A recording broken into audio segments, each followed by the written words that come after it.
Hey guys, my name is Juliana Killer Miller. I am a 10th Planet San Diego purple belt, and I just represent that anything is possible. You know, I think that you should shoot your shot and go for it regardless of how steep the mountain is. Yeah, that's my cue. Like, let's go, just go for it.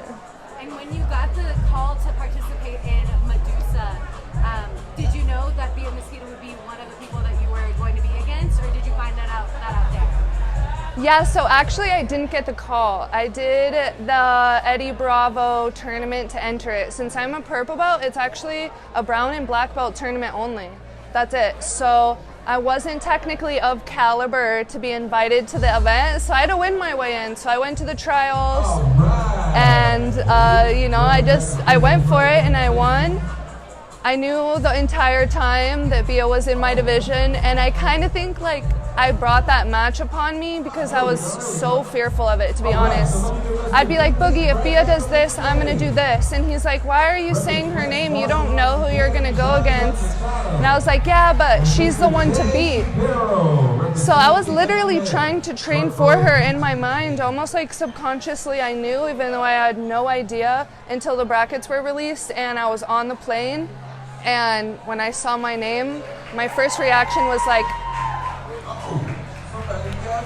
damn! I was like, are you serious? Couldn't you like put me against anyone else first? Like, goddamn! My coaches are like, you know, now you get to make the biggest statement possible. You have the most room for improvement. This could be huge for you.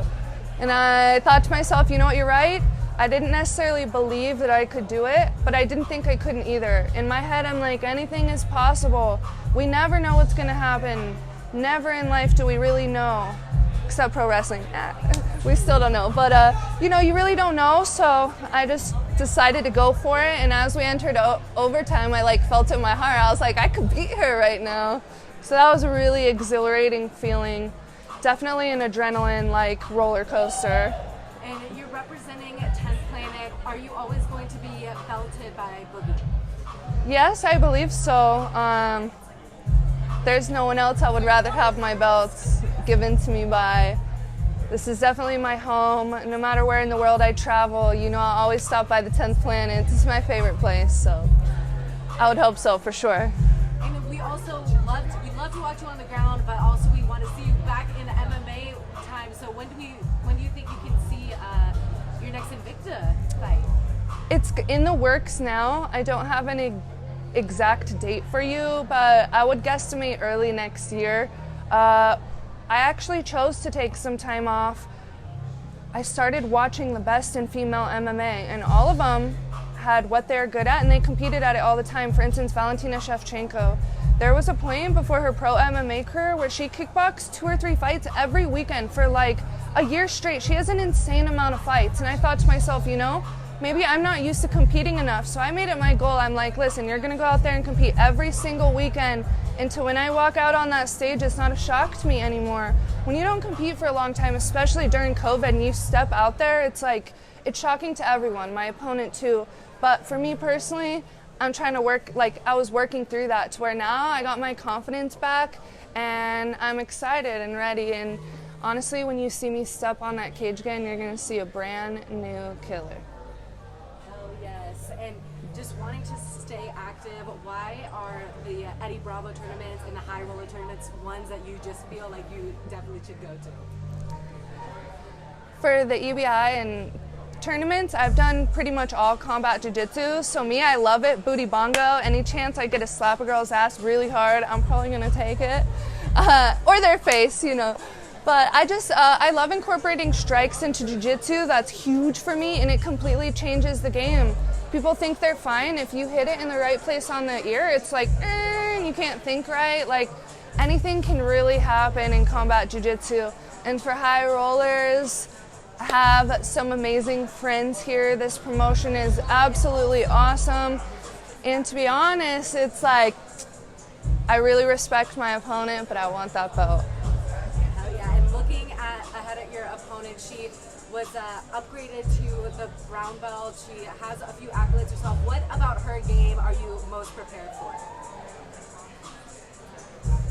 I didn't prepare for her game, I prepared for mine. I'm gonna go out there and do what I wanna do. I'm gonna implement it. She likes to hold and slow the pace down and stay there the whole match. I'm not that kind of fighter. I wanna scrap. In my opinion, I'm like, let's put on a show for the audience. I'm gonna do everything in my power to not just let her hold me and wait till overtime. Although, you know what, if she wants to wait till overtime, guess what? Ooh! That's my shit, you know? So either way, I just want to be fun. I'm going to go out there and really just go for it. I just want to push the action, like I said. I want everyone watching at home to be like, God damn, these girls are going after it. A little firecracker. I want to show what women power is worth. This is an all-female tournament. This is now my second one in the past month, and it's just huge. Women do deserve this opportunity, and I'm trying to show the world why. Okay, so last question. This is in honor of breast cancer awareness and in memory of Susie Freeman. So is there anyone that you think of for this night in terms of breast cancer awareness? Yes. Well, not for breast cancer specifically. All my love goes out to Susie and her family. I only met her one time, actually. It was when Liz Carmouche was fighting Valentina Shevchenko, and she did Liz's makeup. And she was just an incredible soul. You know, the athletes get really nervous. This is right before their interviews, and she seems to make them laugh all the time. And that's one thing that I want to take from Susie is, you know, wherever I go, spread the laughs and the smiles and help support one another, be a fighter. And I hope we raise a lot of money for the foundation tonight. I'm really grateful to represent.